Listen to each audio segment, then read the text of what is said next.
Hello and welcome to the Drexel interview.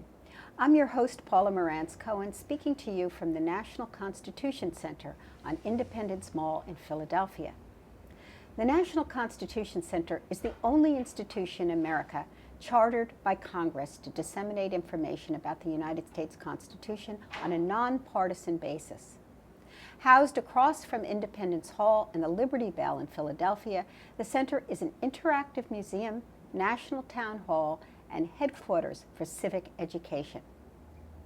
In this episode of the Drexel interview, we'll be speaking with the President and CEO of the National Constitution Center, Jeffrey Rosen. Along with his role at the center, Jeffrey Rosen is a law professor at the George Washington University School of Law and an acclaimed legal scholar, journalist, and commentator. He's the author of books on the Constitution, the Supreme Court, and on technology and privacy. We're pleased to have him here today to discuss the National Constitution Center and address our society and legal system as it has evolved since the time of our founding fathers. Jeffrey Rosen, welcome to the Drexel interview. Thank you. Welcome to the National Constitution Center. Well, I love it. I've been here many times before. I have to tell you, with my children and alone, I love this center. I wonder, as you look around both the center and the mall, the Independence Mall, what feelings this site and this place evoke in you as a constitutional scholar? This center and this site is constitutional heaven. I have the chance every day to look at the greatest constitutional view in America, that of Independence Hall, with these sweeping views from our gorgeous Museum of We the People here on Independence Mall. And I'm so excited that that allows the Constitution Center to be the one place in these polarized times that can bring together people of very different perspectives to debate and educate themselves not about political issues, but about constitutional issues so that the people can make up their own mind. As you said in your great introduction, this is a very unique institution. It's a private nonprofit, but it has this congressional charter to disseminate information about the Constitution on a nonpartisan basis. And we do that in the three ways you described: as a museum of we the people, as America's town hall, and as a center for civic education. And essentially, we are the place that encourage people to learn about, debate, and celebrate the greatest vision of human freedom ever evoked, the U.S. Constitution. Well, we have, another segment toured the center and seen the museum aspects of it. But I wonder if you'd talk a little bit about what else goes on here. As you said, as I mentioned in the introduction, it's a town hall, it's a civic center. Tell us about some of the events that you have helped to, or that have existed and that you've helped to support since you've been president.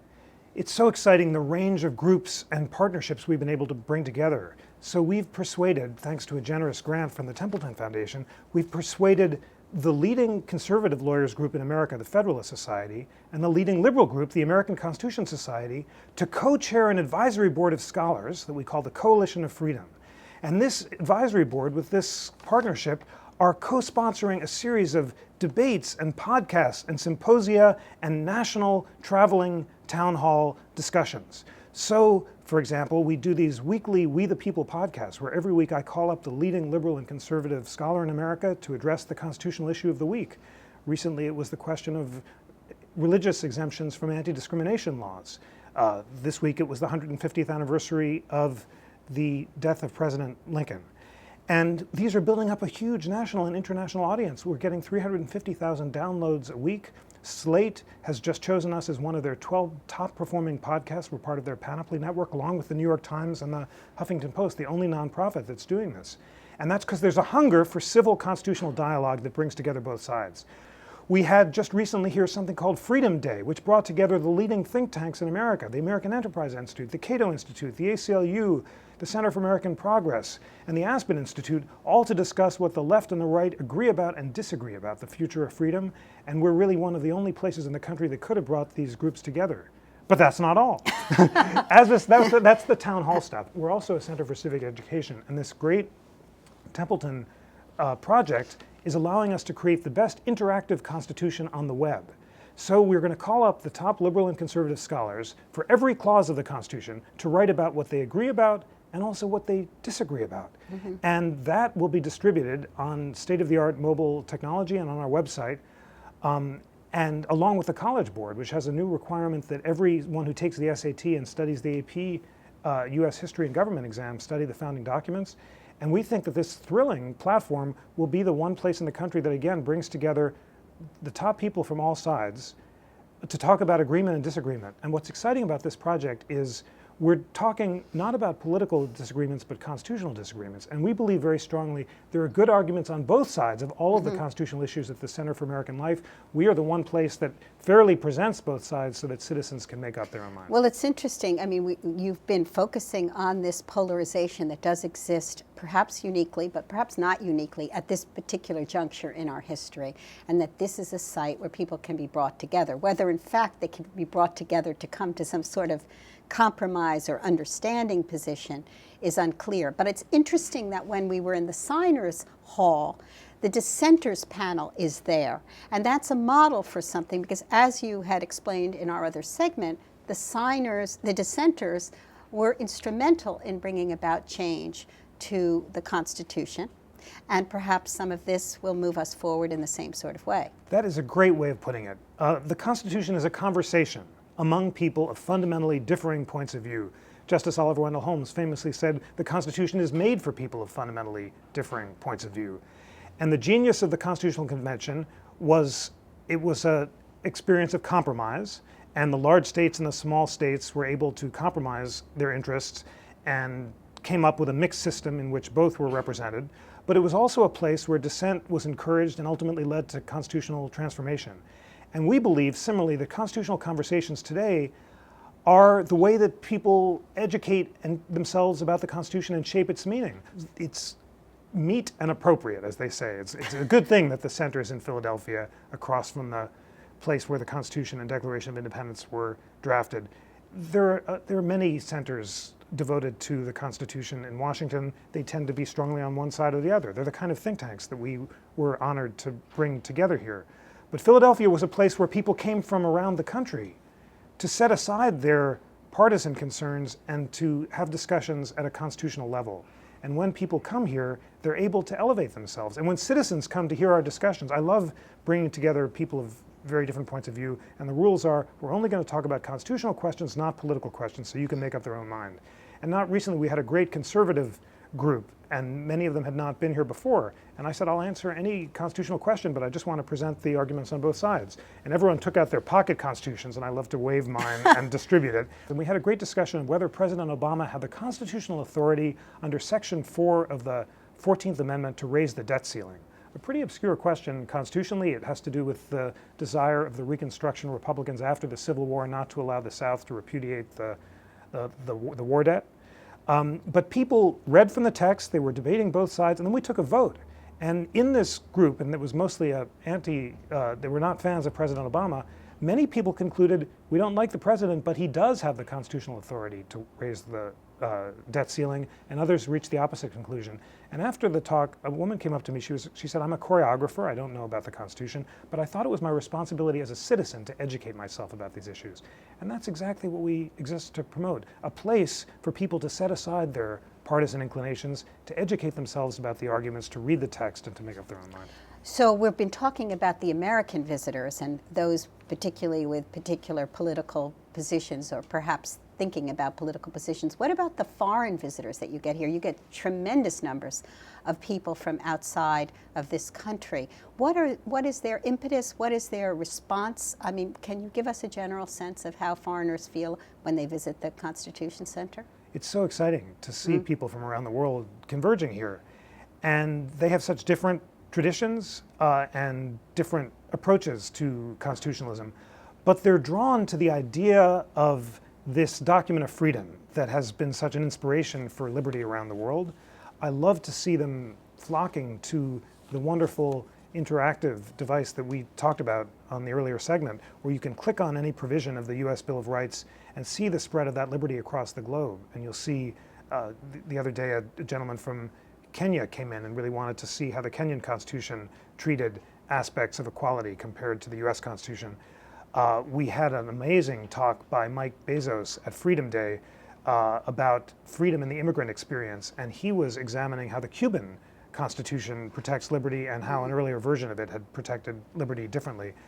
But seeing the foreign visitors compare the texts of their own Constitution with ours is a thrilling experience, and I'm so excited that we're opening this new Constitution drafting lab with the support of Google Ideas that will allow both citizens and Constitution drafters from around the world to compare the text of their constitutions and to draw on new examples. For example, the Iraqi Constitution drafters were concerned with the question of federalism. How should the oil revenues be divvied up among the three ethnic groups? And we hope that by creating a repository of recently drafted constitutions and white papers about principles of rights and structural protections for liberty, this will be a resource for constitution drafters around the world. You yourself you're very eclectic in your background. I mean, you're a law professor, as I mentioned, but you're also a journalist, a scholar, a writer, a commentator. You have written books on many subjects, one of which is technology and privacy. And I wonder about some of this writing that you've done and how you think, if you've written in light of what our founding fathers might say about what's happened with the internet and the whole issue of privacy and the ways in which our lives have become so much more transparent to so many people. It's one of my favorite subjects, how to translate the principles of the framers in light of new technology. Mm-hmm. So when you engage in that exercise, you start with the paradigm case that the framers were concerned about. And that was the general warrants that sparked the American Revolution, these broad authority to rummage through the houses of dissidents and critics of the king to identify the author of anonymous pamphlets criticizing him. And then you ask, what would the framers have thought about something like NSA surveillance? And we had a great debate on that question, co-sponsored with our friends at Intelligence Squared, and we're doing one of our traveling town hall debates on that in New York in a few weeks. And I can argue it round or flat. I can say to rummage through, to collect all phone numbers without individualized suspicion is exactly the kind of generalized search that the framers would have repudiated. The argument on the other side is collecting phone numbers or metadata is different from rummaging through private diaries, so you don't need a warrant. But that's the very discussion that judges and citizens around the country should be having now. And whenever I do this, I love to channel my favorite justice, my hero, who just happens to be gazing over us right now. This is Justice Louis Brandeis. And whenever I have a hard question involving the Constitution and technology, I ask, WWBD, what would Brandeis do? Brandeis was the greatest prophet of the need to translate the Constitution in light of new technologies. He wrote the most famous article on the right to privacy ever in 1890, and he wrote the most important dissenting opinion insisting that the Constitution should restrict wiretapping in the 1920s. And he said, essentially, if we would guide by the light of reason, we must let our minds be bold. He insisted on starting with the values the framers wanted to protect, and then imagining how they would translate those values into a technological age. Well, going from Brandeis, who was, of course, a Supreme Court justice, to the Supreme Court itself, which you've also written on, how do you think the framers would see the way the court has evolved in recent times? Well, of course, this is something of a mind-reading exercise. Trying to channel James Madison on new technology is a funny exercise. There was a great exchange between Justice Scalia and Justice Alito in a recent case involving global positioning system tracking. Mm-hmm. And Scalia basically said, we got to figure out what the framers would think. And Alito said, well, they didn't think about GPS devices because there were no GPS devices. And Scalia said, but there was an analog. At the time of the framing, you could imagine a constable hiding under a carriage and eavesdropping on the conversations. And Alito said, well, since you'd need 1,000 constables to get the amount of information of a single tiny GPS device, there'd have to be very small constables or a very large carriage.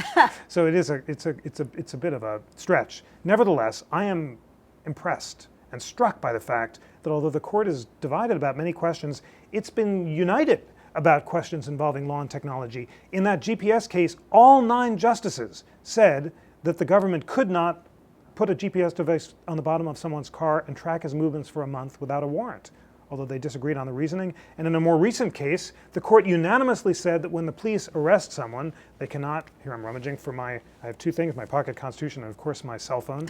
And the question in that case was, when the cops arrest you, can they pat you down, take out your cell phone and read your emails? And the government argued, of course you can, because a cell phone is like a cigarette packet, and in the past, the court has said that you can search any closed container on someone's body during an arrest. The court unanimously rejected that. It invoked the story of the general warrants and the writs of assistance that I just told you and said the framers would have been appalled. They were so concerned with rummaging through people's private effects. A cell phone is like our home, our diaries, not like a cigarette packet. Therefore, you do presumptively need a warrant. So I think it's exciting to see the justices approaching these issues not in political but in constitutional terms, of engaging in exactly this translation exercise that we're talking about and converging on the outcome. What about the politicization of the court as we see it nowadays? I mean, is this something new? Or, I mean, we tend to think that the court has become much more of a political, more politicized. But I wonder if, in fact, this has been the case throughout American history. The answer is yes, it has been the case throughout American history that people have accused the court of being political. Back to the days of John Marshall and Thomas Jefferson, who were distant cousins and hated each other. And they had all sorts of terrible insults for each other.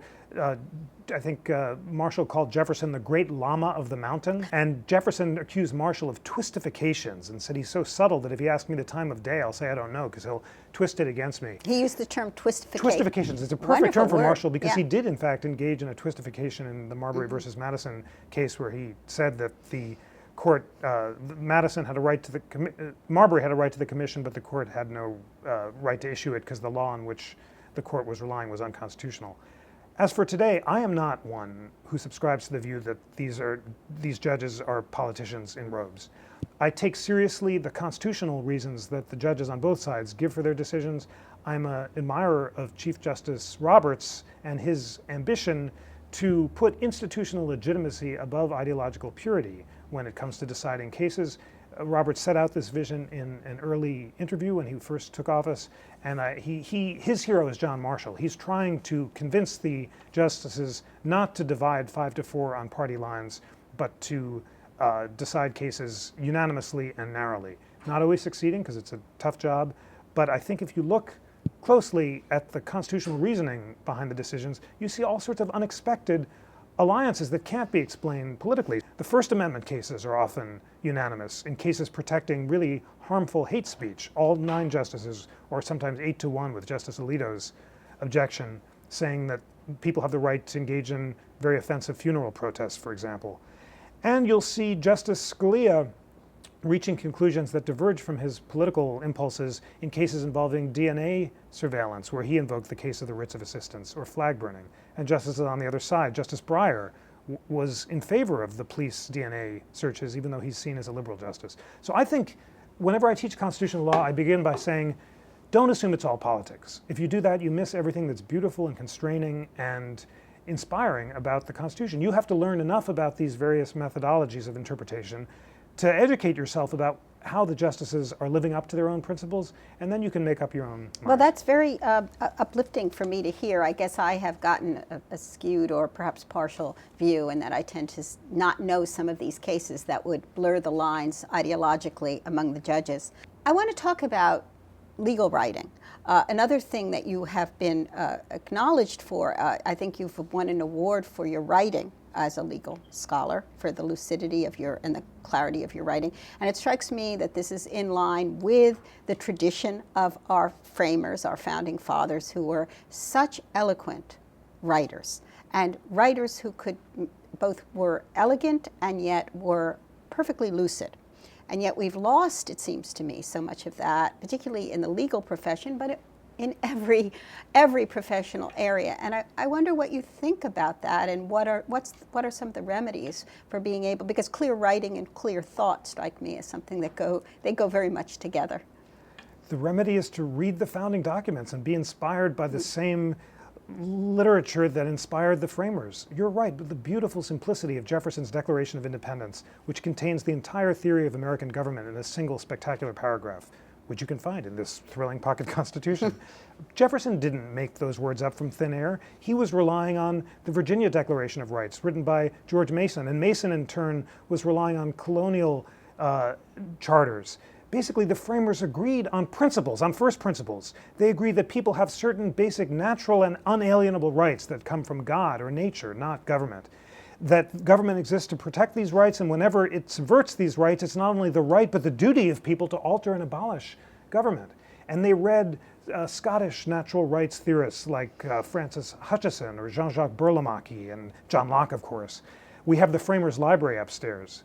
And by reading the books the Framers read and absorbing the clarity and simplicity and power of their writing, and realizing that although some of them were lawyers, they were not legalistic in their writing. They were political philosophers. They were describing the basic fundamental principles of American government.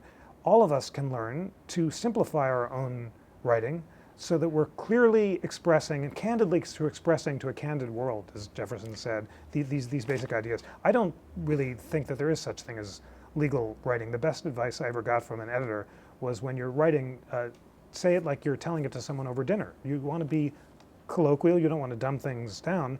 You can express complicated ideas simply so that people of very different backgrounds can understand them, and that's what we're trying to do at the Constitution But yet that Center. doesn't seem to happen very often. Unfortunately, legal writing, if anything, seems to have become, as so much professional writing has become, quite obscure and I guess elitist. I mean, I think it connects to the Constitution Center, which manages to be, we had been talking about this before, both popular and intellectually rigorous. That combination strikes me as absolutely central to moving forward the major issues that are important to this country.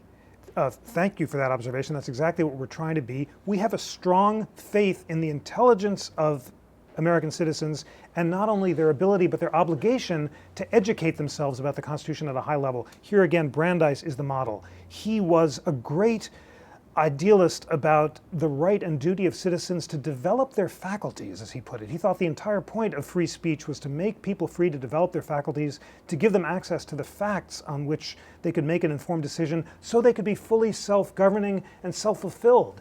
So it's a sort of arduous but also populist conception of democracy that strongly believes in the intelligence of citizens and thinks that given access to facts and arguments, people really can fully achieve their potential as self-governing citizens. I'd like to switch gears a little bit and talk about or use an exhibit that you have here right now that I think is very compelling. It's the Creating Camelot, the Kennedy photography of Jacques Low. It's a temporary exhibit coming from the Museum in Washington, D.C. It's absolutely stunning, the photographs of Kennedy's administration and his family. And the Camelot idea, the myth of Camelot that seemed to be propounded during his presidency. And I wonder about people come here to the Constitution Center because of the myth of America and American democracy and American founding. And I wonder if there is anything both, I mean, obviously something very compelling and perhaps also limiting about the myth of America. Could you address that?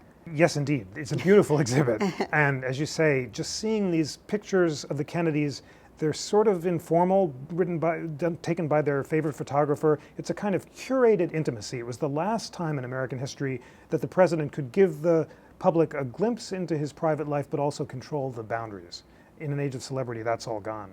So that suggests that myth-making or heroism depends on a degree of privacy. That was Weber's idea that authority depends on mystery. And the Kennedy administration was the last time that happened. The framers understood this greatly. The Constitutional Convention, of course, took place in secret. Those deliberations were not revealed to the public until the final product was ready. And these are men, they were all men at the time, who were deeply conscious of their reputation and honor. I mean, they had a Roman notion of the importance of presenting their public self to the world in a way that would earn them eternal glory, not a modest ambition. So we're almost out of time, but I wonder if you would tell us a little bit about your vision for the Constitution Center as you continue as president and CEO. Are there things in the offing that we can look forward to, or perhaps some idealistic vision that you have in mind that if you have the time or the energy or the money to put forward, you would like to have happen here? I'm just so excited by the possibilities ahead.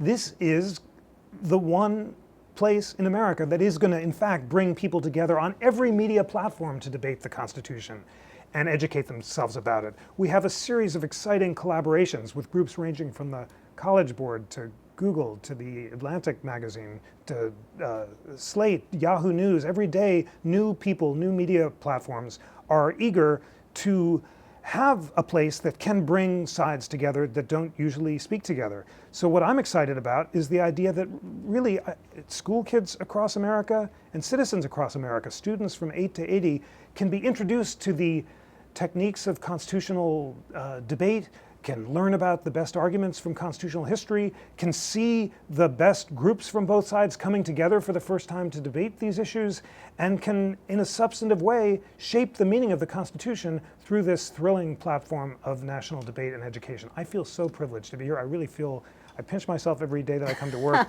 And here in Constitutional Heaven, we really believe very strongly that despite all the polarization in America today, there is indeed a place that can bring all sides together to debate and shape the meaning of the U.S. Constitution. Well, I have to say, it's very inspiring to speak to you. I feel uplifted a bit and more optimistic about the state of this country. Great. Thank you. And I really want to thank you for being with us. It's wonderful to talk to you. Thank you so much for coming to the Constitution Center. Thank you. And thank you for joining us today at the Drexel Interview.